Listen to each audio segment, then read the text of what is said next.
And welcome back to the Cincinnati Reds franchise mode here on MLB The Show 24.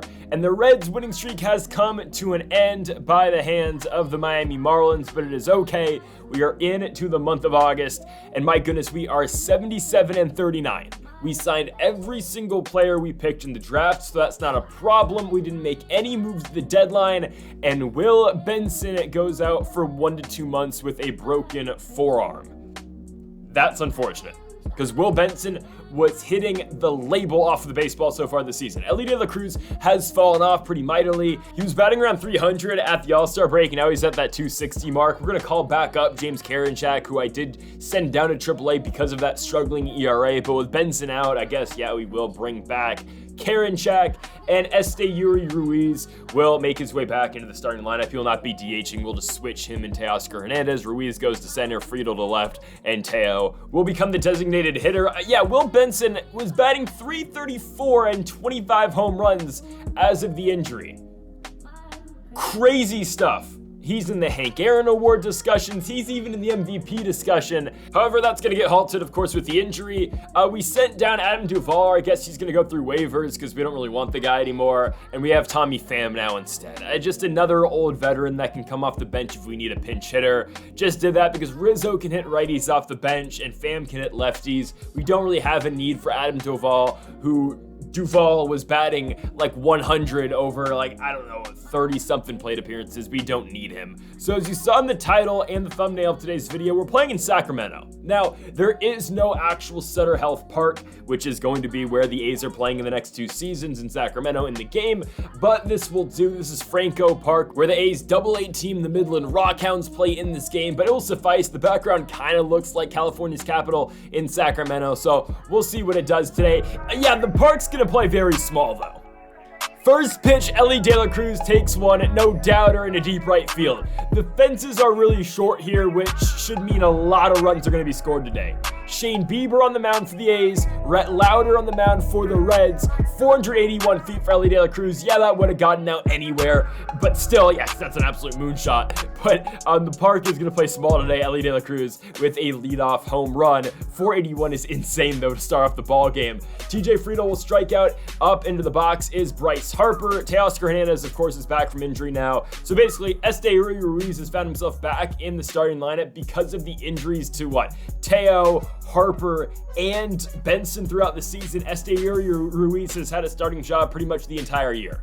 Rhett Lauder has fallen off a little bit since that early success he saw in the season, or early in the season when he made his debut, but I think he's good enough to keep around. 4.65 is the ERA for him, and we're playing against a pretty bad Sacramento Athletics team. I just wanted to play this game because we had never played in Sacramento in team history before. The A's are 49-76 going into today's game, and the Reds are 80-43, but this is the guy who you're gonna have to watch out for with the Sacramento team. It's Zach Geloff. He is the face of the franchise, and Geloff is going to get on with a 2-out double. Here comes Bobby Dalbec on the 2-2 pitch, who's found his way to Sacramento. He'll ground out to Spencer Steer at third. There is the first inning. Lauder gets out of it, still 1-0. I don't know why Shane Bieber ended up here with the A's, but he's going to get Teoscar Hernandez to ground out too short to Logan Davidson. Matt McLain, now the batter on the 1-1, going to hit that fastball right back up the middle, and it's going to get through. McLain will be on with a 1-out single, making way for the former A in Shea Langoliers, the former Athletic. Sounds better, and Shea gonna rip one to right center field.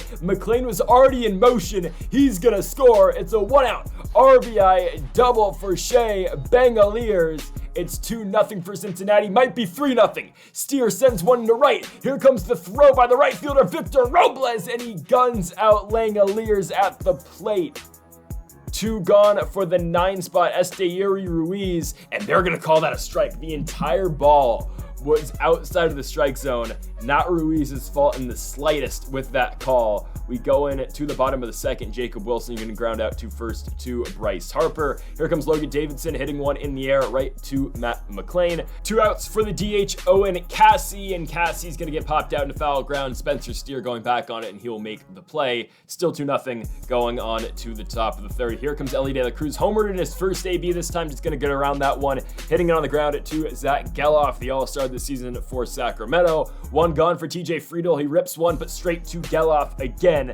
2 up, 2 down for Cincinnati. Bryce Harper to the plate, and Harper going to chop one up the middle, but that one is going to be fielded by Logan Davidson, and the Reds go 1-2-3 here in the top of the third. Daniel Susac will lead things off in the bottom of the third, just extending the bat, just flinging it out there, and Elly De La Cruz will catch that pop out. Here comes the former National, Victor Robles. He'll get popped out. There is Matt McLain. That ball will stay fair, probably going foul, but doesn't matter. 2 gone. Here comes James Separori. I don't know how to pronounce that name, I'll be honest, and he will ground one into right field. He's on with a 2-out single, bringing the tying run to the plate. Jake McCarthy on the 1-1 pitch hits that ball in a left center field. It will get down. First and second for Sacramento with 2 gone for the 3 spot. Zach Geloff on the 1-2 pitch. Geloff on the ground, right to Matt McLain. McLain to Elly De La Cruz, and that'll do it for the third inning. It's still 2-0 for Cincinnati. Kyle Tucker will just get under that fastball by Bieber. Bieber kind of leaves that one center of the plate. It will be caught though in center field. 1 down for Teoscar Hernandez on the 1-1 pitch, and Teo lines that one deep left field. It's up and it's out of here.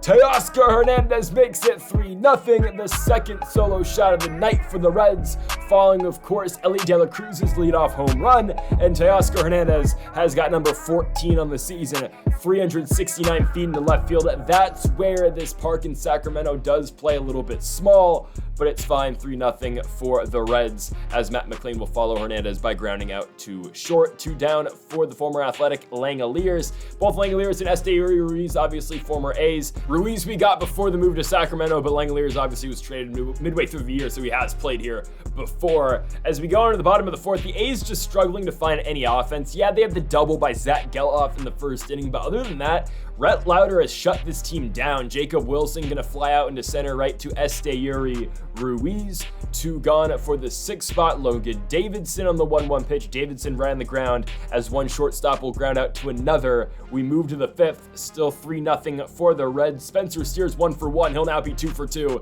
Hitting that one back into right field. Steers on with a leadoff single to kick off the top of the 5th. Here comes Ruiz in the 1-1 pitch. Going to ground one right to third. They were already playing bunt coverage for Ruiz, and the A's will immediately turn 2.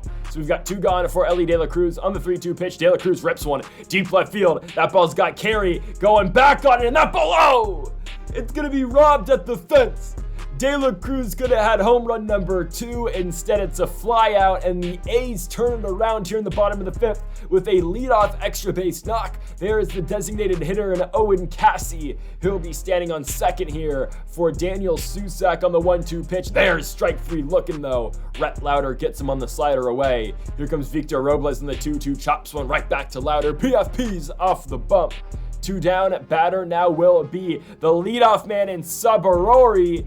Probably again butchering it, but he will have the first run driven in for the A's tonight. 3-1 after his RBI single, and Jake McCarthy will ground out thanks to a diving play by Bryce Harper. But Sacramento gets one back. It's 3-1 as we go into the top of the 6th. TJ Friedel leads things off by grounding one right to Zach Geloff.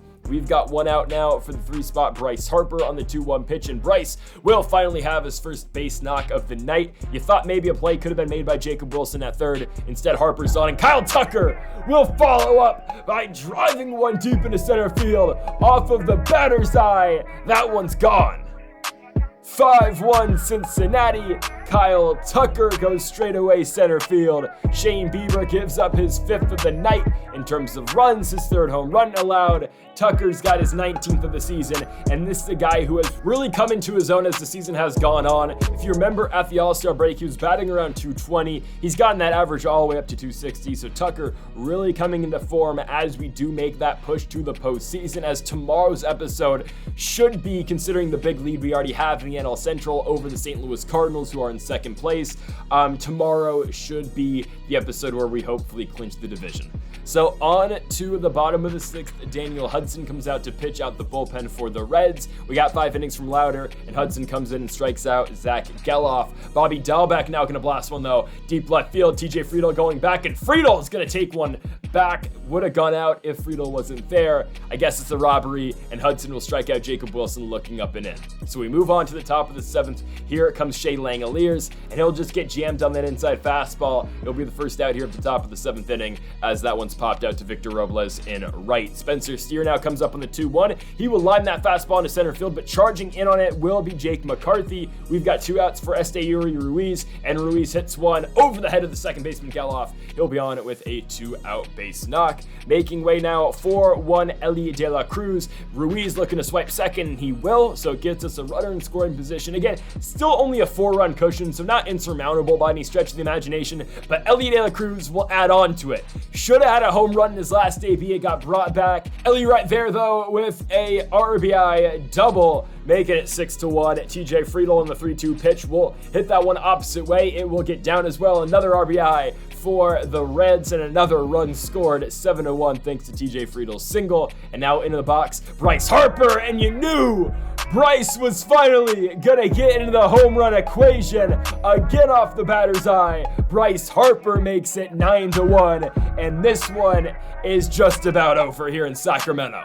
Bryce Harper gets number 11 of the year, obviously with the injuries, 452 feet, and Bryce hits a bomb into deep center field. 9-1 Cincinnati. Harper gonna put on the Viking helmet as well, as the Reds have an 8-run cushion.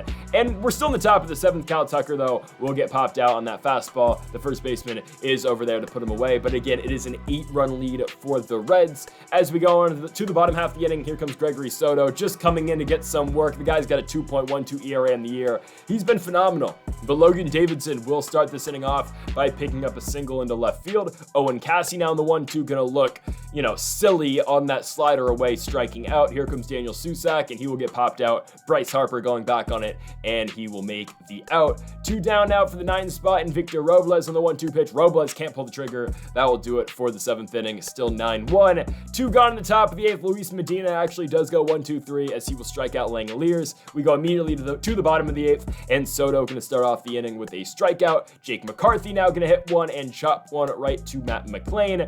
2 gone, 3 spot now up. Of course, that means Zach Geloff on the 1-1 pitch. Geloff puts one right on the ground to Ellie De La Cruz. We will go to the top of the 9th because, that happens. Spencer Steer gets drilled, and we're not going to let the foot off the gas now. Here comes Esteury Ruiz hitting one to right center field. He should have extra bases. Steer going on to third. 2nd and 3rd, no outs. And here we go, top of the order. Ellie De La Cruz gets another shot in this game with runners in scoring position. 2nd and 3rd, no outs. And Ellie lines one into right field, and that one's off the post.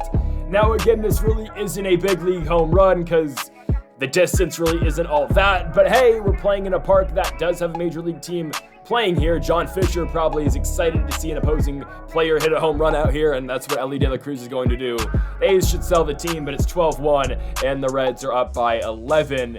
We're not done yet, though. TJ Friedel lines one into right field. Friedel looking to add even more onto this run total for Cincinnati here tonight at Sutter Health Park. He'll be on second base for Bryce Harper, who has already gone yard today. And Bryce, just a little bit under the fastball.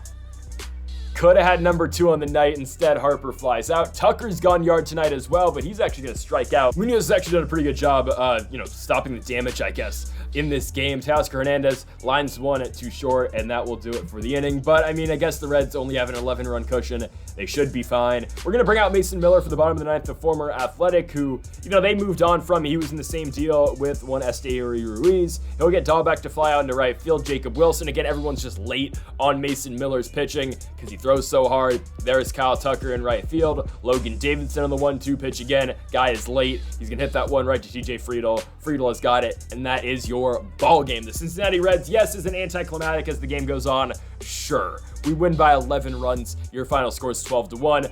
But just a fun, home run derby, I guess, to play in a regular season game against a major league team that really doesn't feel like a major league team in a minor league ballpark, right? The Reds pick up 15 hits. They outscore the Athletics 12-1. They out-hit Sacramento 15-6. Brett Lauder is now 7-3 on the regular season. And the Reds win, and tomorrow, again, we will look to clinch our spot in the 2026 postseason. After a year off of the postseason in 2025, the Reds look to return this this year. So folks, you're not going to want to miss that one. Make sure to hit that subscribe button down below for more. Make sure to leave a like if you did enjoy the video. Again, folks, thank you all for watching, and Mamba forever.